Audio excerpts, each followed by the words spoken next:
Hello, everyone. Welcome to PPAN's March webinar. That's all about gardening for reptiles and amphibians. Thank you so much for joining us. We're really excited and grateful to have speaker Cameron Young here today. My name is Anna Gray Anderson, and I'm the Community Engagement Manager for People and Pollinators Action Network, or PPAN. For those of you who aren't familiar with our webinar series, we try to host a monthly event, so be sure to sign up for our e-news and check out our events calendar to keep up to date with all of our upcoming events. And we can definitely put this link in the chat for you. And we've really prepared a great session for you today. But first, just wanted to tell you a little bit about us. So we are People and Pollinators Action Network, or PPAN for short, the host of this webinar. We focus a lot on making Colorado a safe haven for all who live here, from people to pollinators. We do this through grassroots advocacy and education and outreach opportunities, kind of like this webinar. We also do a lot of policy, community mobilization, and habitat creation work. A good example of that is our Habitat Fund grants program, which is based on the sales of the pollinator license plate. And that goes towards creating pollinator safe spaces while promoting community mobilization. And just to really emphasize that Protect Pollinators license plate, PPAN actually championed the legislation that created this license plate, and the funding from that goes directly to us. So by getting a plate, you'll be contributing directly to getting more native plants in the ground, which leads to more pollinators, and in turn leads to more reptiles and amphibians in our ecosystems. So today, like I said, we're really grateful to have expert speaker Cameron Young. Cameron has had a passion for snakes and other reptiles and amphibians since before he can remember as a child.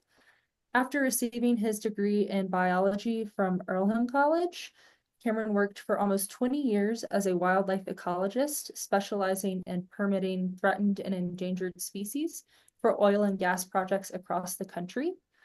There, Cameron recognized the critical need for a better way to teach biology and conservation to people of all ages. So in 2011, he founded the Center for Snake Conservation, or CSC for short, which is a 501c3 nonprofit dedicated to changing human perceptions about snakes. And then in 2018, Cameron opened My Nature Lab, the CSC's educational facility, which is based in Louisville. And My Nature Lab reaches approximately 10,000 people annually with its fun, engaging, and hands-on educational programs. So some of you may be wondering, what do reptiles, amphibians, and pollinators all have to do with one another? But today, Cameron's really going to be teaching us about the interconnectedness of gardens and how that interconnectedness has an impact on all species, and then how reptiles and amphibians are some of nature's best pest managers. So before we get started, and as a reminder, please stay muted. Leave your questions in the chat and we will be monitoring them, and we'll get to them at the end of the presentation, time permitting. We are recording this presentation and we'll post it to our YouTube channel soon.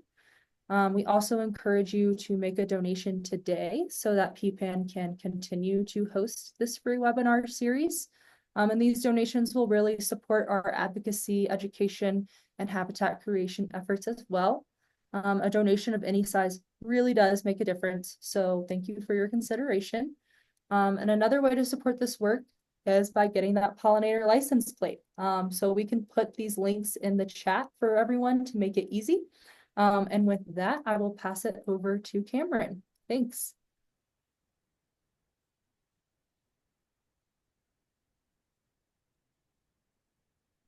All right. Hi, everybody. I'm Cameron, and that was a great introduction. Yeah, so I'm normally having snakes in my hands and doing these talks live, but we'll go through and I just want to introduce you to some of the. I know we're not all in Boulder County, but that's where we're located, and I want to introduce you guys to some of the reptiles and amphibians of Boulder County, and just an introduction in the fascination of these incredible creatures and where and how and what we can do to encourage them in our yards. Not many people are out there encouraging snakes, but they really are critical to healthy ecosystems. And without them, we're the world isn't the same. And so I just want to I'll go through and about see how long this takes, and then I'll absolutely open up for some questions. But right here on this on the slide, title screen here, I have a bull snake coming out of a vole tunnel, and this is something that just kind of the hidden biodiversity of our backyards. Um, Here we go. All right. So Boulder County, as you can see, is kind of a big county. It's got mountains and grasslands, and so the reptile amphibian communities are different in both. And so we're going to be really focusing where the people live, over here in the grasslands. So we have in the county, there's 12 snake species. I always like to challenge people if they can name 12 different dogs or can they name 12 different birds. Can you name 12 different plants or 12 different pollinators? Not many people can name all 12 of the snake species in Boulder, but once you learn them, it's pretty easy to go there. I do have to apologize. My bird is trying to talk to us today, and she's chirping. I don't know if you guys can hear her, but she might. There she goes. She might try and talk and participate in our conversation. But we have 3 lizard species in Boulder and 4 turtles, maybe a 5th, and I'll talk about that later on. And then 1 salamander species, and then 3 frog species. And these frogs are what are really kind of the keystone to making sure that we have the diversity of snakes that we need. And then 4 toad species as well. So I like to just kind of start our year off. Oh, let me turn down the music here. I like to start our year off with the first amphibian that shows up. It's already shown up here in Boulder County, and that's the tiger salamander. And they spend most of their time in rodent burrows, such as that the prairie dog burrow that one just wandered down into. But the barred tiger salamander is a pretty important species reptiles and amphibians, and it is the first. It comes out when it starts snowing. So the first rain a couple weeks ago, I was out and we were seeing them starting to move towards their breeding wetlands. As they move towards their breeding wetlands, though, they have to cross roads, and this is kind of a really dangerous time for them. A lot of them are killed on roads. It's estimated that a road that has a traffic of 1 car a minute, just 1 car a minute, can reduce the populations of tiger salmon or of amphibians, I'm sorry, by about 90%. And so that's pretty staggering there. And so getting out and helping these guys cross the road in the early spring rains is one of my favorite things to do. They are in our yards. They're one of the species that we probably aren't ever going to see unless they fall down into the window wells. A snake, no matter where you are in the Denver metropolitan area along the Front Range here, is the probably one of the most common snakes we have out there is the wandering garter snake.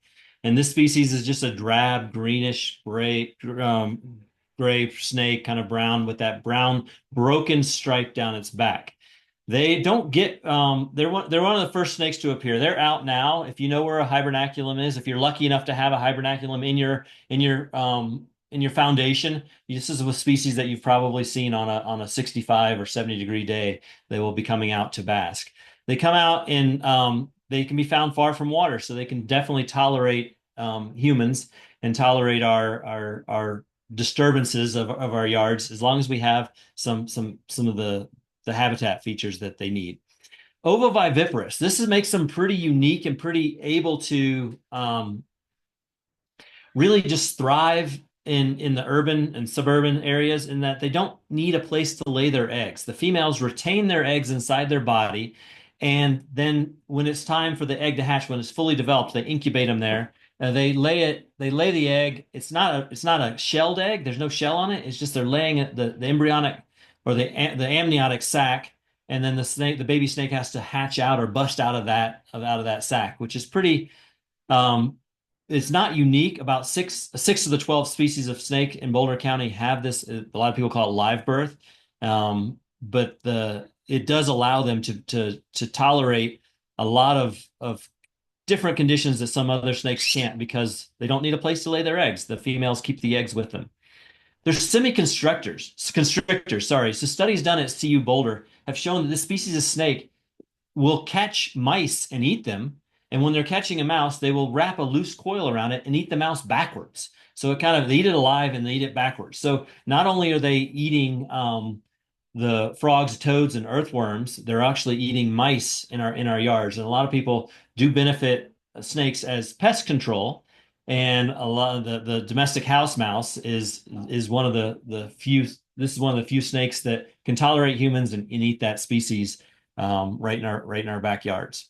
Here they are in a foundation of a home, and you can see that you can watch this as here's one here slithering back to the hole, and they move slow so they're not drawing attention to themselves, and then they will overwinter. And we call it a hibernaculum in just a small crack in the foundation. Um, a lot of people are unnerved by that because they can get into your basement or your crawl spaces, but since they're so beneficial, really like to encourage people to just leave them alone because they just need that as their winter den. And then once spring comes, they're going to move on and disperse throughout the ecosystem. And as you can see, they're quite charismatic and almost cute, if you can call a snake cute. But um, they definitely will watch you and just pay attention. And then if you approach them, of course, they're going to back up into there and be safe in that hole. That's the wandering garter snake. Here's the wandering garter snake. During the early spring, they have they're group maters, so that one female will be courted by several different males. So she can see she's dragging a male that she's copulating with as another male is courting her. And so that's one of the things that as soon as they come out of the hibernation, they're reproducing. Everybody's probably familiar with the call of this frog, but I don't know if that many people have actually seen it. This is the boreal chorus frog. They have about a year lifespan, so they're really reliant on a, the ditches and the ephemeral wetlands without fish for reproduction. So when they do reproduce is explosive and they can quickly populate. And if you do have a wet yard, if you run sprinklers a lot, you can see these guys all year round. They don't live in wetlands during the outside the breeding season. They're more of an upland frog. They're actually a species of tree frog. But here in the Great Plains ecoregion or the grasslands, they are not a tree frog, obviously. They live on the ground and they live in rodent burrows and anywhere they can just get away from dry heat throughout the summer. But they they do like they do make a movement to the wetlands. So here is one calling, and you can see the little tiny frog is one of the loudest frogs we have. They're pretty. The noise that small frog can make is pretty impressive. And they do it by vibrating their vocal cords into that throat pouch that then um, resonates the sound even louder. So in order to have these around, we've got to have water. We got to have a wet thing without fish. And so it's really important. And a lot of folks are afraid of mosquitoes and that sort of thing. So that, or they, and amphibians can really bring toxins through their skin. And it's controlling mosquitoes is one thing I just shake my head at when I see it because of the impacts it does have on amphibians. And the best thing would be to get tiger salamanders in that wetland, and they'll eat all the mosquitoes, and we won't have to worry about them. So the western painted turtle is one. I don't know if you have a pond or if you have a water feature. This could be something that would come and join you. They're very transient. They'll move around to different wetlands depending on food availability. And here you can see they're the obvious turtle that basks. And they are definitely a fun turtle to watch if you have it. This one I can tell is a male because he has really long fingernails in the front as he's crawling off the log. And a female here is swimming nearby, and she's going to come up and bask here. Painted turtles are omnivores. They eat. Oh, we just took a drink. They're omnivores. They eat and will eat both plant matter and aquatic invertebrates, carrion, dead fish. They're not going to chase down a fish and catch it. They're probably um, in healthy in healthy wetlands, you'll have painted turtles. And here comes a female crawling up, and you can tell she's a female because she has the short fingernails. Um, but they're our native one of our native turtles that we have. The one that is devastating painted turtle populations is the red-eared slider, and this is one that people think that is a turtle that is anywhere around humans is going to be there. And this one is terrible for biodiversity. Where they've been introduced, they reduced the native invertebrate populations by about 50% and the native aquatic vegetation diversity by about 50%. And they've been introduced all over the world. The IUCN lists them as one of the world's worst invasive species. And it's the pet trade. We like to keep them as pets, and then we let them go, and then they will thrive in a nearby wetland, impacting the the the the biodiversity of that. So here we go. We have one coming just out of hibernation just now. He's covered in mud and just fell back in there, trying to get back up on that log. This is a big turtle, and they do directly compete with painted turtles and for food, and they actually catch and kill and eat painted turtles themselves. And then for basking platforms as well. You can see how big they are compared to the painted turtle. All right. A species that occurs all across North America is the common garter snake. And the subspecies we have here in Colorado, we call the red-sided garter snake because of the red sides on them. And so if you've seen a garter snake, a lot of people, this is probably, if you're not even from Colorado, this is probably the garter snake that you've seen.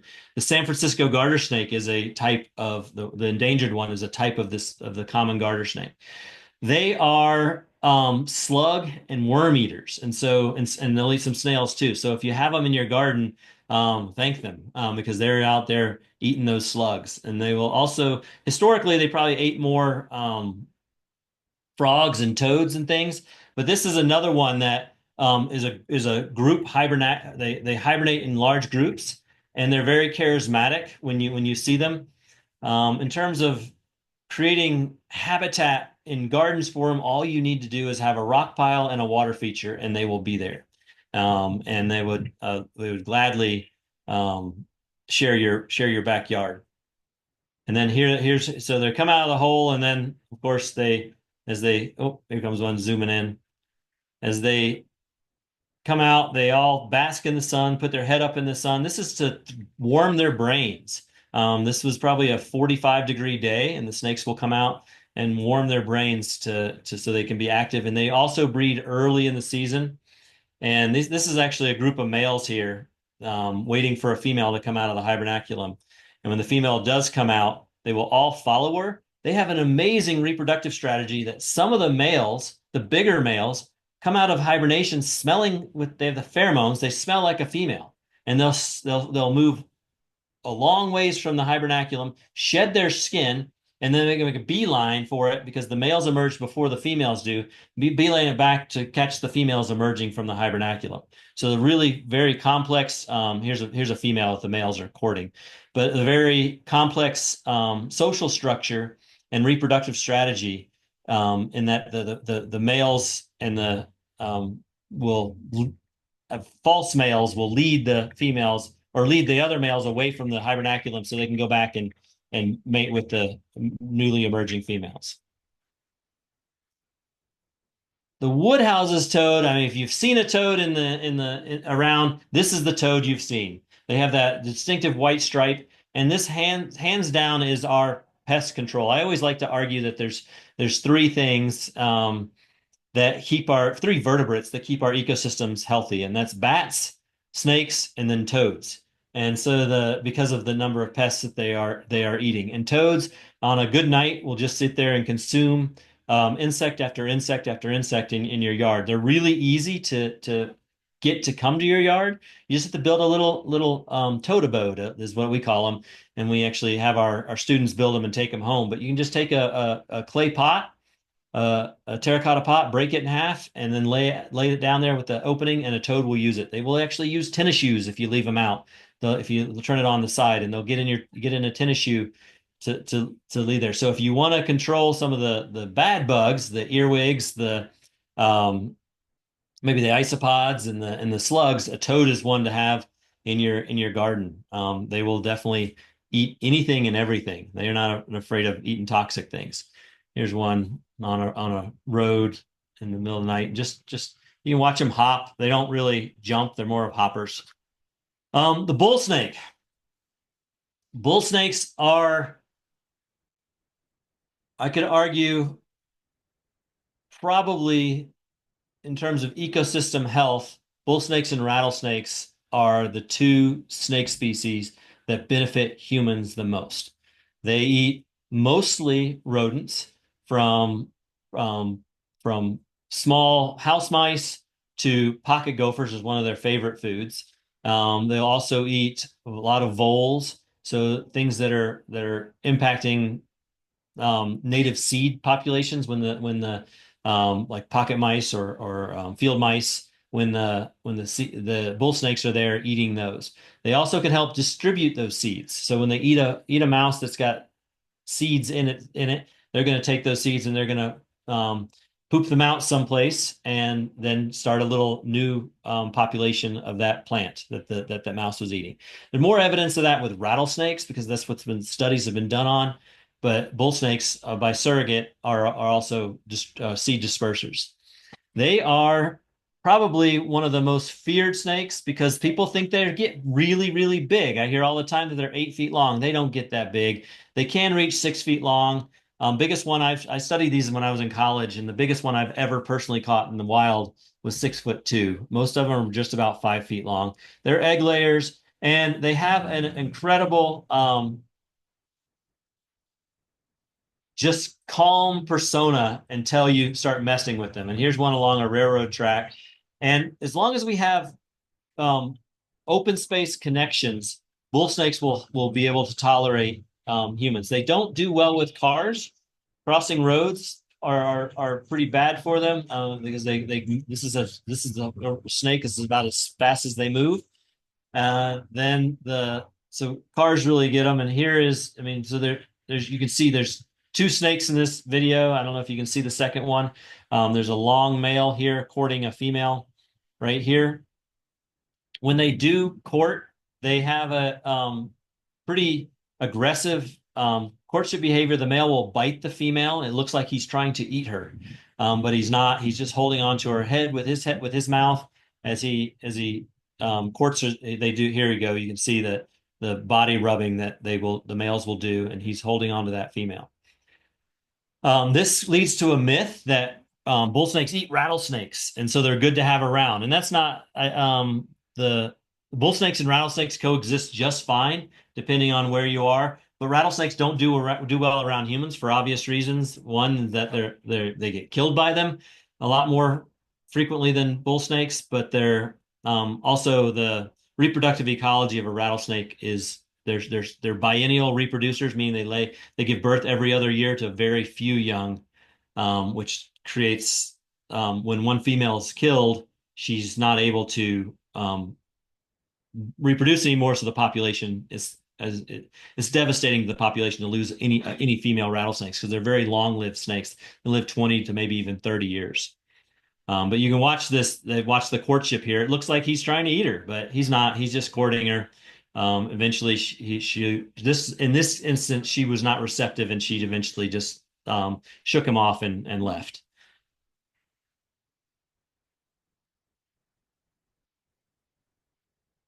This is a snake that if you're lucky enough to see and not know that it's a worm, I think it's amazing. So they only get to be about 8 to 10 inches long, and they're centipede eaters. And so they have a saliva that when they bite a centipede, it paralyzes the centipede so they can eat it. And so centipedes are pretty voracious pest eaters themselves, but this little snake that lives under rocks and underground does a great job, and it really is mistaken for a worm. When I show them to people, take people out to look for them, and we're flipping rocks and we find one, people are like, "Oh, I didn't know that was a snake." And I'm like, "Well, how many have you seen?" And so it's just one of those things. And they are also egg layers. This species of snake is our prettiest snake, I would think. It's the Central Plains milk snake. It is a tricolored one. There's the myth that it's mimicking a a venomous snake. Now, it does look like a coral snake, and the reason I use the word myth is that this is actually a very effective camouflage when moving at night. It's called flicker fusion that not many people talk about. And when the snake moves, it looks blurry and brown. And so there's these bands just kind of make the snake disappear when they're moving, especially at night, because there's not many things that can see color at night. They're our only tricolor snake. They're pretty small, and they're fossorial. They eat other snakes. And so this is where, if you're worried about having snakes in your yard, this is kind of like having the king snake if you're in Arizona or in parts of California, and you have the California king snake there. This one is the one that's eating the other snakes. So it's a good one to have around if you see one. And here's where they live, and I just get excited every time I see them. I say that they're a snake of 1,000 rocks. You got to flip 1,000 rocks to find one, but a lot of people will find them in their yards. And especially, I mean, it's just they just show up randomly because they're so fossorial and secretive that they're one of the species that you have to get lucky to find them. They change color as they get older. They turn more orange. And so if you see a really old one, like this one here may have been 10 or 15 years old, and it's pretty orange. Eastern yellow-bellied racer, this is a species that goes through an ontogenic color change as it grows up. So as a baby, it starts out with a pattern. We get pictures of them every fall, and people saying, "I found a little bull snake," or "What kind of snake is this?" And it's a racer because after 1 year, it's starting to lose that pattern, and then as an adult, it's a olive green snake with a bright yellow belly. This one is we don't include it up there with the bull snake and rattlesnake in terms of number of rodents that it eats, but this species eats other snakes and eats a lot of insects. It's one of the few snakes that will eat grasshoppers. And so if on a good grasshopper year, you'll see a lot of these snakes, and they are watching you even if you don't know that they're there. And so here's one just checking out the camera there. And you can see that yellow belly. No one studied why this snake has a bright yellow belly. It might be a signal to other species of snake or other snakes. Um, Belly colors to me is one of those things that I just really, because watch as this snake lowers his head and hides that yellow, it just disappears. And so that it could just be a signal to other racers around that, hey, here I am. And the color change. Oh, here's that. What I meant to say is this is what that signal looks like. So there he is, just holding up the bright yellow belly, saying, "Hey, here I am." They often are found periscoping just like that, looking at you. But if you notice this one, when the belly's hidden, they're nearly invisible. As babies, though, they have that striking bold pattern and their lighter color. And this is probably has to do with different habitat types or different evolutionary predatory um, factors that change for color change as they grow up.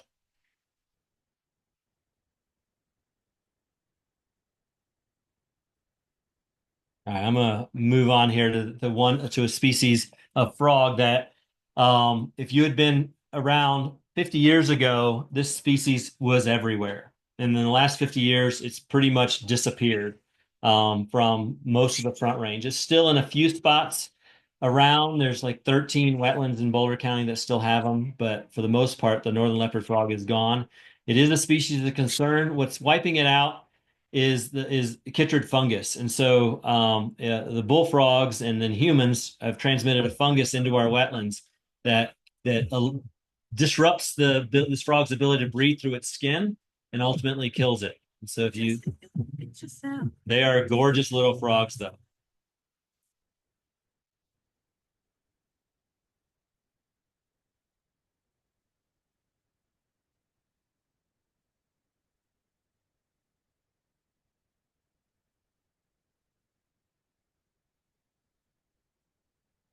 one of the main reasons that a lot of our amphibians, especially frogs, are declining is the American bullfrog, another terribly invasive species. A lot of people I've talked to don't realize that bullfrogs aren't native to Colorado. They weren't here before European or white settlers came to the state. And we brought them for several reasons. One was for food. So in the early or the late 1800s and early 1900s, we tried to bring them as food. It didn't work. And the reason was we didn't have reservoirs built again yet. And so once reservoirs were built and we started putting fish in them, they were the fish all bullfrog tadpoles also came with the fish, and then the bullfrogs were able to proliferate because they need permanent water to complete their metamorphosis. But they will eat anything that moves. So that was a praying mantis that got caught in the water, and this bullfrog just saw it and devoured it. They eat other snakes. We've removed we had a bullfrog that had eaten a 2.5 foot long garter snake.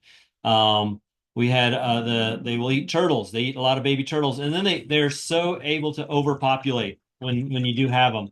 Look how fat that bullfrog is. There's not much that eats them, and they are wrecking our insect populations by the numbers that they eat. And then they eat mice as well. And when you have a lot of them, like in this situation, it's basically a bullfrog army, and they sustain themselves by eating each other as well. So they are this wetland here used to have chorus frogs and tiger salamanders breeding in it. Then the bullfrogs got in it, and there's nothing but bullfrogs now. Not a good species to have around. The snapping turtle is another one that a lot of people have a lot of fear or anxiety around, and I'm gonna say that they're just pretty incredible. And if we watch them and we understand their roles as the cleanup crew in our ecosystems, and if you could get them into our they're in almost every body of water that we have, and people just don't quite realize them. But you know, this is basking in early spring, and look, that damselfly is landing on it and using it as a basking platform. They're pretty slow moving creatures. And one of the biggest concerns with them is that raccoons, when they lay their eggs, raccoons are eating all the babies. In some years, there's zero recruitment of new baby snapping turtles, just because the number of raccoons, the nest rating from raccoons. And then the bullfrogs get the babies after that. But this is our largest turtle here in Boulder County.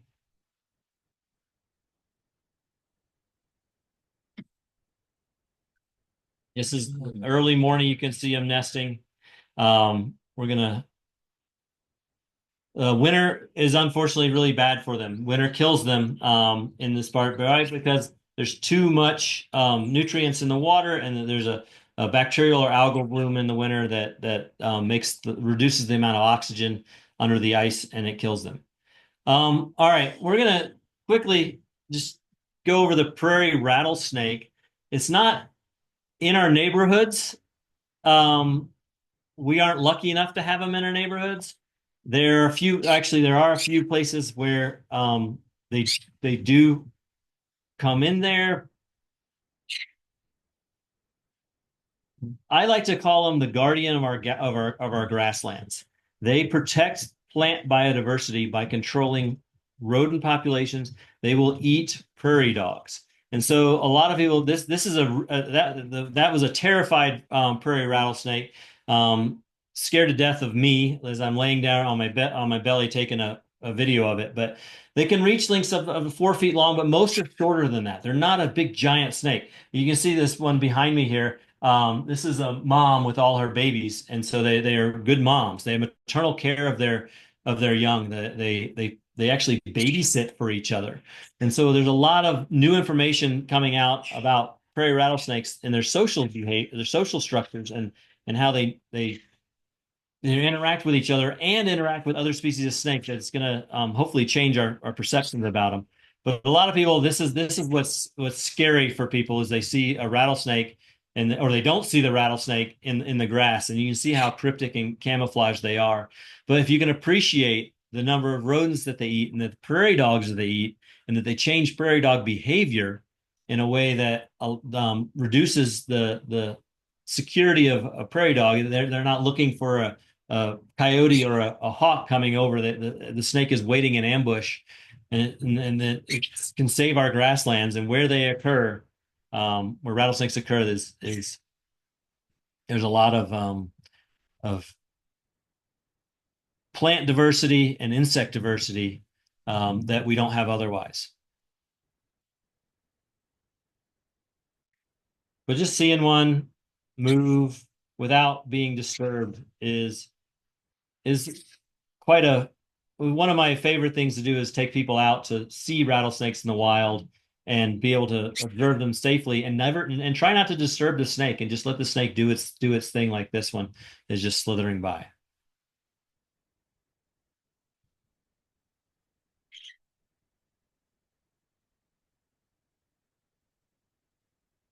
To identify prairie rattlesnakes is kind of one of the things that we really want to kind of let you guys see. So if you do ever see one, you'll be able to know is that they have white rings around their brown spots. Bull snakes don't have that. That's a big difference. Of course, they have a rattle. This is a young female rattlesnake. She's only about 3 years old, and she had given birth in that burrow there. And here's even a younger one. This is about a 6 month old baby one. But you can see those. You can see that white around every brown blotch. And then, of course, the white eye stripes here that the snake has. They have two stripes on their face that are white. And then they have that heat sensitive pit. If you're that close, you're too close. Back up. You don't want to see that heat sensitive pit on the rattlesnake. I don't use eye shape or head shape to ever identify a snake because there's a lot of snakes that have vertical pupils that aren't venomous and a lot of snakes that are round pupils that are venomous and triangular shaped heads. But as it once crossing the trail, it's kind of unmistakable. You can see all the characteristics of the eye stripes, the white around the brown blotches, and of course the rattle here at the end of the snake. And so just that's a quick little primer on how to identify rattlesnakes. And the best thing to do is just stay still and let it slither on by.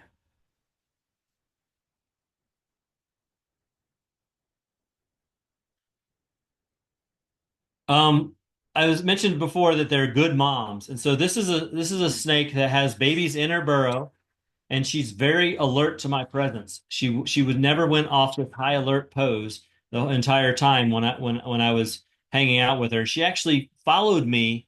She left the burrow and followed me to where I was sitting. I put my camera on the burrow and just walked away. And she followed my scent trail to where I was sitting to see what I was, and then went back to her babies, which was to me was just pretty amazing. We'll wait till a baby comes out here, but you can just see how she's just like wanting to know what's going on and who's messing who has the potential to mess with their babies.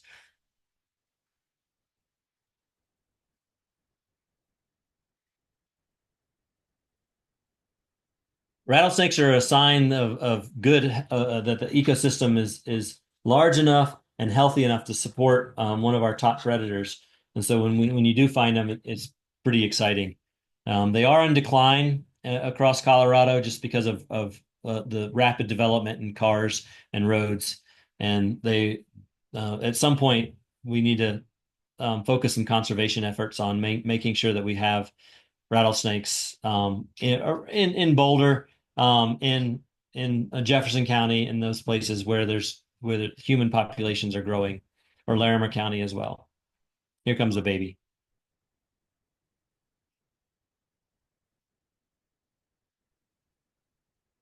All right, so I didn't include some animals in here, and one of the ones I didn't include is the plains garter snake, or in the plains the snakes. Most of these are really rare in Boulder, and you wouldn't find them except for the plains garter snake. And the plains garter snake, I figured it's the one with the bright orange stripe down its back. People are very familiar with it, so I left it out intentionally just to get you to see some of the other turtles or some of the other reptiles, sorry, and amphibians. and then these are ones that are here, but really you're never gonna see because they occur in such low frequencies in very specific locations. Ornate box turtle is the one that might be exception to that, but we don't really know much about it. But it's been moved around so much by people that it's probably going to be it's hard to know where if they really are in Boulder or not. Plain spadefoot boreal toad is extirpated from the county. It was one of our mountain toad, and then the Great Plains toad, another one that's likely extirpated from the county, just because we've developed the uplands and where they like to live are all gone. And this is a box turtle. This is the only box turtle that has ever been seen in Boulder County. It was up at Rabbit Mountain in a prairie dog hole, but we don't the the they could be in your backyard, and so that's because people will find them and bring them here and they either let them go or they escape. All right, thank you. Here's the last shot, the parting shot, the same one, that same snake that was peeking out of the hole in the beginning. Here he goes, is leaving the hole. So for in terms of increasing habitats for reptiles and amphibians in our backyards, shelter and water are probably the two important things. And if you're breeding or if you're growing plants, not breeding, but if you're growing plants for pollinators, you're probably going to have snakes. And so that's the thing. So right now I'm redoing my backyard to a pollinator friendly backyard, and I'm really excited because as I'm getting soil ready and getting ready to start planting stuff, I'm just dreaming about the garter snakes that are going to be coming to living in my backyard and the toads that are going to be coming to live in my backyard. And so the messier the yard, the better. And so when we do have snake and human conflicts, one of the things that we do go to when we look at people's yards is how low are the bushes to the ground? Are you keeping the bottom of the bushes? How often are you mowing? Are you do you have stick piles, log piles? And if you really want to have a snake hibernaculum, you can actually there's some literature out there where you can dig a giant hole and fill it full of debris and cover it back up and make a big mound in your backyard that the snakes would love to have. But it depends on where you are. The most important things for snake diversity in our area is as long as we eliminate outdoor cats, keep your cats indoors because cats love to eat snakes or kill snakes. And then cars are the second one. So if you have a lot of traffic, chances are of having a good, healthy population of reptiles and amphibians in your yard is not probably not going to happen. All right, I'm going to stop sharing my screen now and open it up for some questions. Thank you so much, Cameron. That was really fun to see all those pictures and videos and learn about all those reptiles and amphibians. And I think after that, we can say snakes are cute. Um, we have lots of good questions, so we'll go ahead and get started with those. One person is wondering if you should get the tiger salamander out of a window well when you see them. Um, and also just being curious about how salamanders get to people's houses. Okay, awesome. Yeah. So yes, absolutely. Pick it up, and I would try and do that on a rainy night or a rainy day, and then and let it go. Or if you're watering heavily, let it go somewhere where you're watering. They do make, or you can make a homemade one, but a wildlife friendly exit ramp for your window wells, where it goes from one corner to the other, from the bottom to the top. And toads and salamanders, along with rodents and rabbits and everything will use those. And a lot of people don't think they're very good at climbing, but there's a lot of evidence that just having a ramp that's not smooth, I mean, it's just a wooden ramp. You can actually staple carpet on it, or you can put little grooves in it, and reptile actually snakes will use those too to get out of the window well. It's this, I mean, because window wells are death traps for reptile amphibians. They just get in there and they don't make it. Um, how do they get there? So tiger salamanders can live up to 2 miles away from their breeding ponds. And so they make that spring migration that they're making right now that I showed the video of the one crossing the road. Is so on rainy nights they're just beeline straight line to where they were born or hatched and metamorphed. when they were young, and they spend most of their lives away from the wetlands. A male might spend 3 or 4 weeks in the wetland, and a female might spend a week there every year. The rest of the time, they're far away from the wetland. So, and then the biggest time when people get them in their window wells is actually September, when all the babies, late August, September, when all the babies are leaving the wetlands looking for a place to live. And they just wander and they'll fall. So we were contacted this last fall. A woman had over 100 baby tiger salamanders in her window well.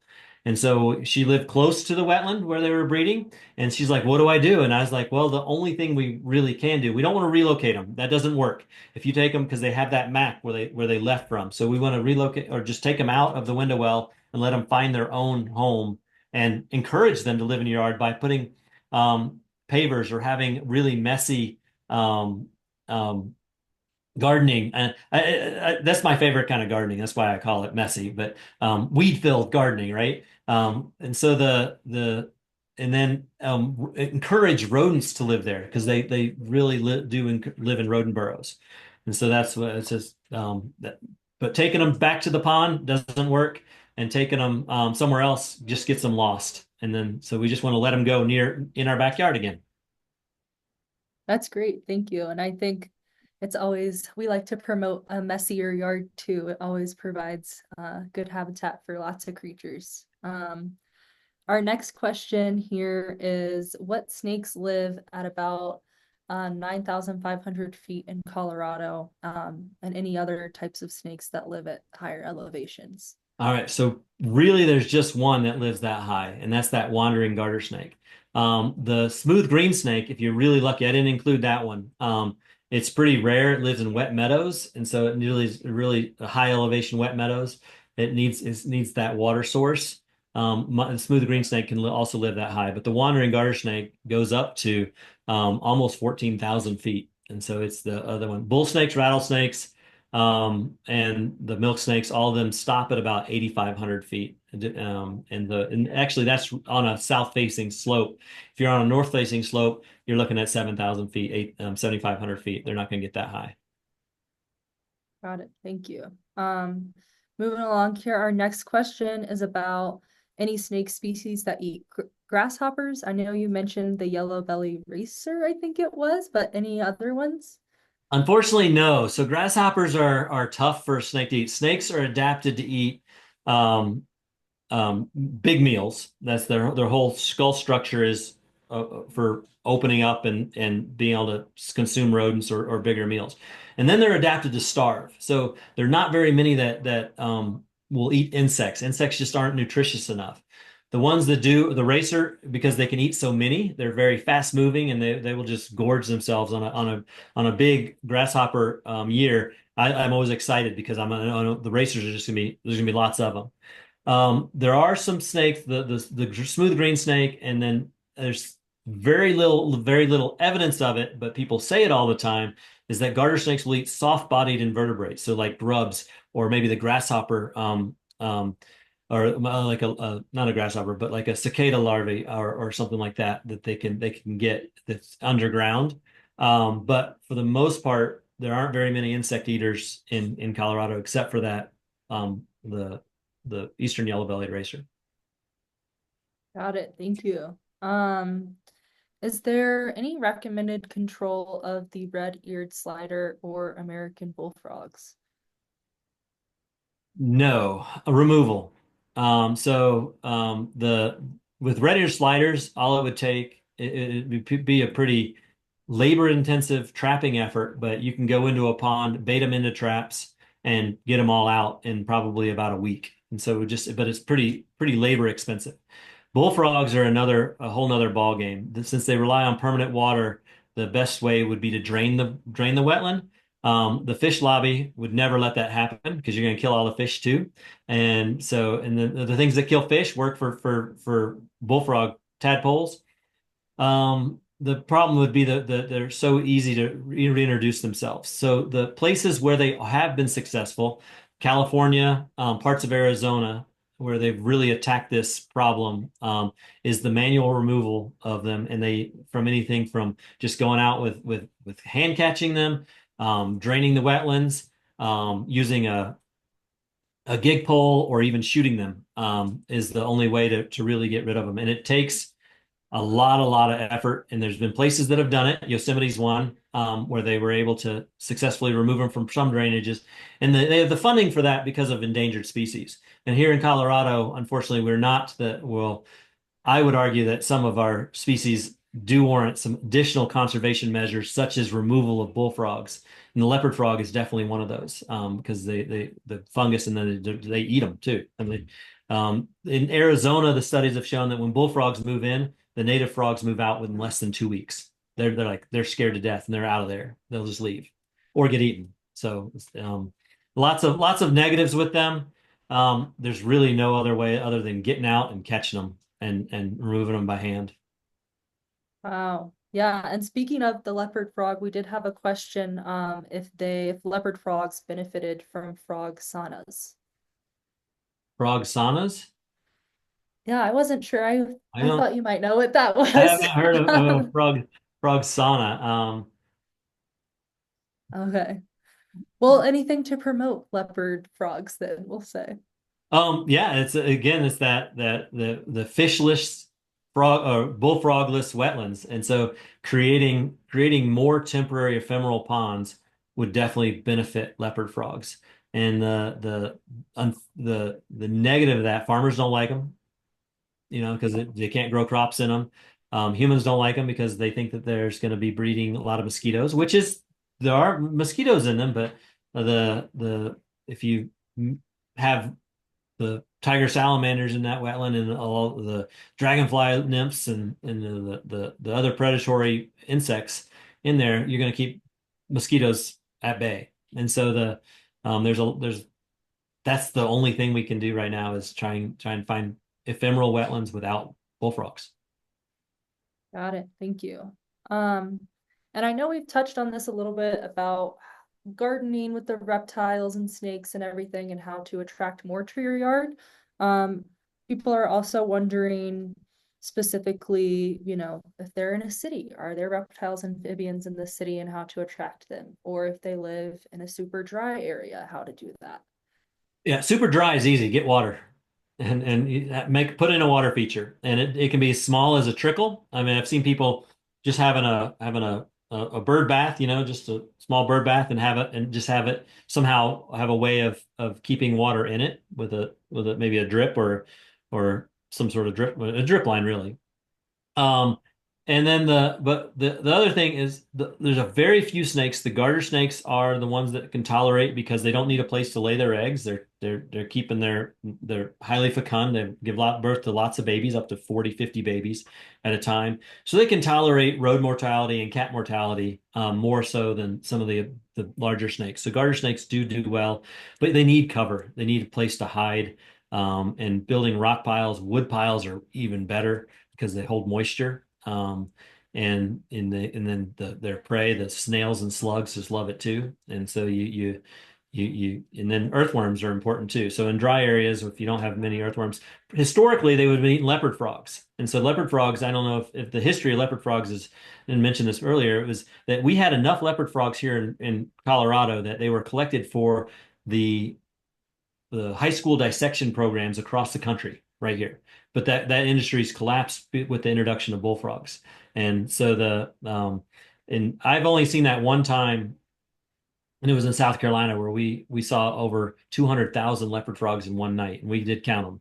And so it was just insane to see the amount of leopard frogs out there. And so the that used to be here. And so the snakes have now switched from frogs to earthworms in our neighborhoods. And earthworms aren't native, but they are beneficial to the snake population, so I don't mind them. Great, thanks. And on that same note of backyard water habitats, do you have any recommendations for size, depth, intensity for water flow? Um, any just recommendations on that? Yeah, no, just have water. Really is if you only can have a 2 foot basin, that's enough for a toad or a garter snake. If you can do bigger, if you do bigger, make sure you have some shallow spots where the frogs and snakes can sit in the water and not be scared to death of something in the deep. And then it's tough, but keep fish out of it. Don't put fish in it. And if you do put fish, I mean, goldfish are terrible in terms of they'll eat anything that tries to breed in your pond. But if you are able to have a bigger water feature that could support reproduction of amphibians, you want to make sure that you have about 6 to 8 weeks of water, and then just let it dry out. Let it dry up, and then maybe start letting water back in there, and then that would encourage some of the chorus frogs, maybe the toads, to reproduce in it. Got it. Um, and then kind of on the opposite end of what we've been talking about, how would you encourage reptiles and amphibians to move elsewhere in your garden that you don't want them? Say if they're in a bull snake's in your vegetable garden, is it what this person mentioned? Well, if a bull snake's in your vegetable garden, it's there for the rodents. And so that's where it's going to be the rodent control. And so you need to not make the habitat or your yard as attractive to rodents. And that, unfortunately, if you're trying to attract pollinators or you're trying to attract or have a garden, you're actually attracting rodents too. A lot of people don't understand that when they're feeding the birds at night, the mice and rodents are coming out and eating the bird seed that's on the ground as well. So you're actually contributing to a higher rodent population, then you're going to bring in the snakes are coming, the bull snakes. And the thing is that bull snakes, yeah, they're startling, but they're so good for our ecosystems that if you can learn to know where that bull snake, hey, and learn to expect to see the snake, it won't be so startling. And then maybe name it. I always tell homeowners, give it a name. And then all of a sudden, so you can say, hey, watch out for Fred or Bob or Betty or whatever, as you're going out to the garden. And then you know that you might encounter it, and then just give them their space. All they need is a few feet to go to find their hole and disappear down it. Great, thank you. Our next question here is, do you have any recommendations for how to manage interactions between off-leash dogs and either bull snakes or toads, or I guess generally any pet interactions? Yeah, dogs are tough. Dogs are so curious. They see with their nose. They're putting their nose everywhere.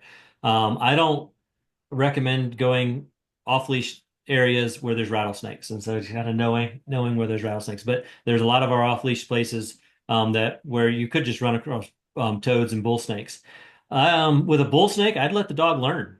And so if your dog, unless it's a killer dog, like if I have labs, so they're just going to go and nose it, and they're not going to try and kill it. But a terrier might try and kill it, and that's a little bit different. But I'd let the dog learn, let the snake become defensive, and the dog's going to leave it alone. Another way you can do is through positive reinforcement that if you do see a toad or a snake, treat your dog to come back to you as you walk away from that animal. So occasionally, this is the technique that works well where they have lots of rattlesnakes, in particular Arizona. A woman has revolutionized the dog avoidance training, not through fear, because a lot of times there's dog avoidance training here in Colorado uses fear. They use shock collars to teach the dog to avoid the scent of a snake. And she teaches it through a reward-based system to where the dog smells a snake, it comes to the owner and comes to heel. And so it's a very well-trained dog that just comes and so you can do that with toads too. Dogs have the ability to know the difference between the different species of snakes and how they smell. They use detector dogs for endangered snake surveys, and so they can send the dog out there, and it doesn't. They find the endangered snake, not the common snakes or the ones that are around there. So dogs do have that ability. So you can teach your dog with if it's a toad a positive reinforcement to come to you. And then the fun part about that is then you know that there's a toad or a snake around there, and so you can maybe look for it. But the dog because the dog is going to know long before we know if there's a snake around. So that would be my way. You can just look at positive enforcement, snake avoidance. Online, and so positive reinforcement rather than the shock collar technique, which is to me is just teaching the dog fear rather than teaching it to come to heel. Yeah, that's really cool that they can differentiate all those different Yeah, species. it's amazing. Um, I'd like to have their it, nose. Yeah, it is 1 o'clock and I want to be respectful of everyone's time. We do have a few more questions if you're able to stay on for a little bit longer, but no worries Absolutely. if not. All right, great, thank you. Someone is saying they never hear or they never see or hear about lizards. And if you could just talk a little bit more about lizards. Yeah, I didn't include any lizards. Lizards in Boulder County just aren't here. And so in the Front Range, actually, the prairie lizard is the one you're most likely going to encounter up in the mountains. It's kind of misnamed. It's a prairie lizard, but it's where you're going to find it on the rocks in the mountains. If you go east, if you go 50 miles east, there's a lot more lizard species and the lizard diversity is a lot higher. We're just going to dead zone for lizards. The shorthorn lizard and the prairie race runner are two that are very habitat specific creatures. And unfortunately, that habitat is been allowed to one, we planted it for our cattle with non-native grasses, which then took away all the native grasses, the buffalo grass and the clump, the clump grasses that these lizards rely on. They run from patch to grass, and we do pasture grasses, all that goes away. So we've taken away their habitat. But in places where you do still have some native grasses, you can still find those two lizards. That's the if yeah, we're just in a dead zone for lizards. It's kind of a bummer because lizards they're so obvious, and the people like to see them. I actually did find a prairie lizard in my yard last year, and it blew my mind. I live in Lafayette, and it blew my mind because I was like, it's not something that I ever expected. My neighbors have outdoor cats; they're not willing to put them in, and so I was worried about this prairie lizard living in my garden. And what I think happened was I use old railroad ties for garden timbers, and they're rotten and there's places for that lizard to get and go. And so that would be another way of increasing the habitat. And I'm looking forward to maybe seeing it again this year. But so they do occur. They are around, but it's pretty hard to to come across lizards in our neighborhoods. Okay, fun. Um, we will do one more question. So when it comes to overwintering and surviving in the winter, what do you recommend when frogs and snakes enter a small greenhouse? Should they be underground instead? And what's the best way to help them survive in the winter? If you're okay with them in the greenhouse, I'd let them stay there. They know what they're doing, and so they've chosen that spot as their hibernaculum or their overwintering spot. If you're worried about them, if in the middle of winter, there's not much you can do. Let's say you find one in January, that you just kind of have to leave it there. But if you are finding them in October or late September, October, maybe even early December, early November, you could encourage them to go back outside. And so by doing that, picking them up, put them right outside the door, trying to figure out how they got in and closing that up. But if they are using your greenhouse to overwinter, it's not going to hurt them. They're going to thrive in it, and that's their choice. I would definitely leave them there. If you're trying to attract them to your greenhouse, you can set up a corner on the maybe the one side of it and just make a giant leaf pile, wood pile, rock pile for them to get into, and then they're going to just have a spot for themselves all winter long. Nice. Well, I think that's all the time we have questions for.